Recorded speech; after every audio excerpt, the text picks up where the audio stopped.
And so this is one name of Allah, Al-Ilah, the Ilah. And we said Ilah, one meaning is the one who is most intensely loved, and one meaning is the one we go to in times of difficulty, the one who protects us, the one who shades us, the one we find peace and contentment in.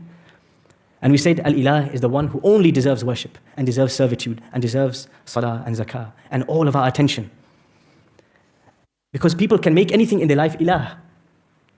Is it not true that people love some things more than Allah?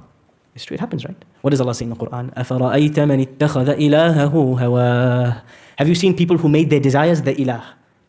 What does that mean? Whenever they have difficult time, painful time, they go straight to their desire. They fulfill their desires. They go out for a munch, makes them feel better.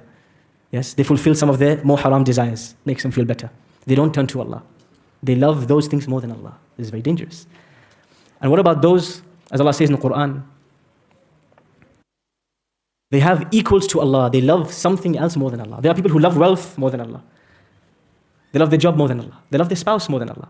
So if their wife or husband or their job or money tells them something, they're willing to throw Allah's laws in the bin in order to get a bit more of their wealth, or a bit more happiness from their wife, or a bit more recognition from society, because Allah doesn't matter that much to them.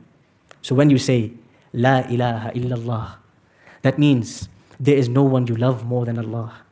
There is no one who deserves your attention more than Allah. There is no one you turn to when push comes to shove and difficult times come more than Allah. There is no one you worship but Allah. When you cry for Allah. When you give up with your head on the ground.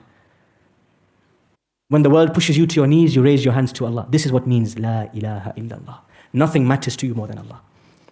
If somebody is giving you a job and it displeases Allah, you say no, because Allah is more beloved to you. If a woman is offering herself or a man is offering himself and they slide into your direct messages and they're tempting you, you throw them in the bin because you love Allah subhanahu wa ta'ala. Not physically, just for disclaimers. I do not advocate any violence towards anybody. But you push them aside because Allah subhanahu wa ta'ala comes first. This is what it means to say La ilaha illallah. And that is